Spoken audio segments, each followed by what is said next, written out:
जोगबनी के private school and children welfare association के जिला अध्यक्ष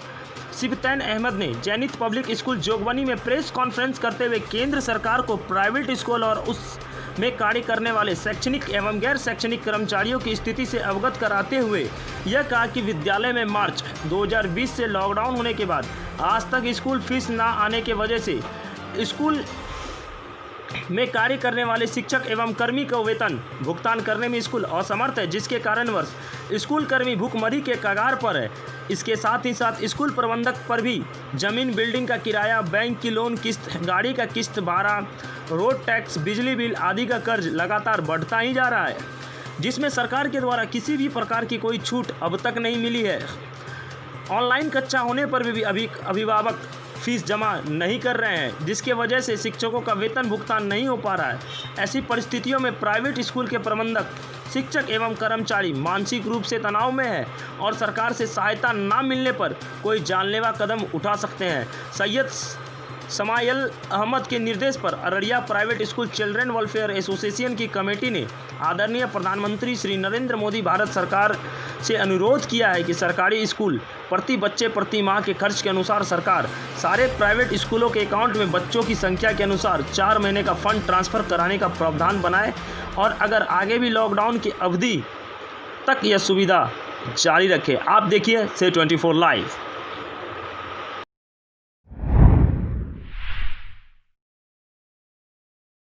कोचिंग एसोसिएशन की आज विधिवत तरीके से नींव रखी गई है। आज इस संगठन का निर्माण किया गया। सबसे पहले ये आवश्यक है कि आखिर संगठन की आवश्यकता क्यों पड़ी। इस बात को बिल्कुल आप जानते हैं कि भारत की शिक्षा व्यवस्था और ख़ासतौर से अगर हम बिहार जैसे राज्य की शिक्षा व्यवस्था में बात करें तो कोचिंग संस्थानों का एक बहुत ही बड़ा योगदान है। या वो सरकारी स्कूल के बच्चे हो या वो प्राइवेट स्कूलों के बच्चे हो, कोचिंग संस्थानों के माध्यम से उनको काफ़ी अच्छा बूस्टअप किया जाता है। और जो भी अगर उच्चतर जो स्तर के जो हमारे बच्चे मेडिकल या इंजीनियरिंग या किसी भी क्षेत्र में जा रहे हैं या एकेडमिक में ही अच्छा कर रहे हैं, इसमें कोचिंग संस्थानों का बड़ा योगदान है। लेकिन दूसरी तरफ देखा जाए तो हमारे समाज में एक और सरकार के नज़र में पूर्णतः या उपेक्षित ये संस्थान कोचिंग संस्थान है। अगर अभी लॉकडाउन की बात करें तो इस पिछले 4 महीनों में जो संस्थान समाज के बच्चों को शिक्षा देकर एक बेहतर जगह पे पहुंचा रहे थे, आज वो खुद अपने वजूद के लिए तरस रहे हैं। उनके पास अपनी आजीविका चलाने के लिए एक बड़ी समस्या आ गई है। 4 महीने से छोटे छोटे संस्थान जो 15 बच्चे, 50 बच्चे, 100 बच्चे, कुछ 500 और 1000 बच्चों को भी लेकर मिल चला रहे थे, उनके पास अपने शिक्षकों की सैलरी,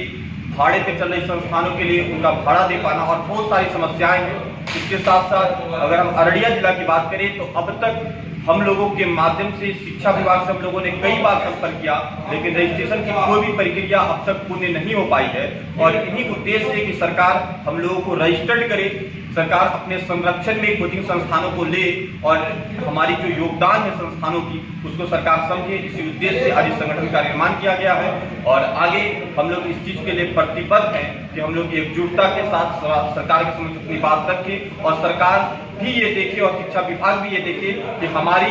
जो महत्वाकांक्षाएं हैं, हमारी जो आवश्यकता है, उसको सरकार पूर्ण करे, इसके लिए प्रयास करे। धन्यवाद। संस्थापक सैयद समायल अहमद हैं और हमारे वो राष्ट्रीय अध्यक्ष हैं। आज 28/6 को पूरे भारत में जो 2 लाख स्कूल्स हैं,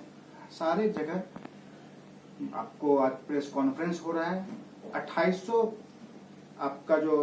राज्य है, 28 राज्य में कॉन्फ्रेंस हो रहा है। इस प्रेस कॉन्फ्रेंस का जो मुख्य उद्देश्य है, जो कि कोविड-19 के उपरांत मार्च से जो आपका शिक्षण संस्था है वो बंद हुआ है, तो मार्च से लेकर के अब तक जो शुल्क है, शिक्षण शुल्क है, वो स्कूल्स में नहीं आ रहे हैं। आ रहे होंगे बहुत कम, 1% 2% किसी किसी स्कूल्स में आ रहे हैं, लेकिन सारे स्कूल्स की हालत ये है कि शिक्षण शुल्क कुछ नहीं आ रही है, जिसके वजह से स्कूल्स जो होती हैं, स्कूल्स की बिल्डिंग के रेंट है, EMI है, और EMI पर गवर्नमेंट ने मॉरेटोरियम दिया है, लेकिन उसका जो इंटरेस्ट लेविड हो रहा है, जो इलेक्ट्रिसिटी बिल है, बाकी जितने स्टाफ्स हैं, टीचिंग और नॉन टीचिंग स्टाफ, सारे स्टाफ की जो सैलरी है वो कहीं ना कहीं बाधित हो रही है। इनके बाधित होने की वजह से लोगों में जो बर्दाश्त करने की क्षमता है वो कहीं न कहीं टूट रहा है। तो आज की इस प्रेस कॉन्फ्रेंस के माध्यम से एसोसिएशन के जरिए माननीय प्रधानमंत्री से ये निवेदन किया जा रहा है कि आप जो पीएमओ केयर फंड है उस पीएमओ केयर फंड से जो 20 लाख करोड़ आपको फंडिंग हुई है पीएमओ केयर फंड में, उस फंड से आप स्कूल्स वालों को उसके अकाउंट में फंडिंग करें। एक इसमें दिशा निर्देश दिया गया है एसोसिएशन की तरफ से। दिशा निर्देश में यह है कि एक सरकारी विद्यालय में एक बच्चे पर प्रति माह प्रति बच्चे के दर से जो पैसा सरकार बच्चे पर खर्च करती है उसी हिसाब से प्राइवेट स्कूल के बच्चों की आप लिस्ट लें और प्रति माह प्रति बच्चे के हिसाब से स्कूल के अकाउंट में फंडिंग करें। ये मार्च से लेकर के आज जून है, ये पेमेंट तो अति शीघ्र दें ही। अगर लॉकडाउन आगे तक जाता है तो जब तक लॉकडाउन है, जब तक आपकी विद्यालय बंद है, संचालित नहीं होती है, आप इस पैसे को डायरेक्टली स्कूल के अकाउंट में दें, जिससे कि जो बाधित है, जो स्टाफ की जो सैलरी वगैरह है वो जो नहीं जा रही है, स्टाफ को रेगुलर सैलरी दिया जा सकेगा। स्कूल का संचालन जब होगा तो फिर बच्चों की पढ़ाई अपनी लाइन पर है, बच्चों की पढ़ाई होगी। लेकिन इस रोष में किसी तरह की कोई घटना स्कूल प्रबंधक के द्वारा या स्कूल में वर्क करने वाले शैक्षणिक और गैर शैक्षणिक स्टाफ के द्वारा कोई वैसी आपत्तिजनक घटना न घटित हो जाए कि जो हमारे राष्ट्र निर्माण के लिए, जो राष्ट्र निर्माता का कार्य करते हैं और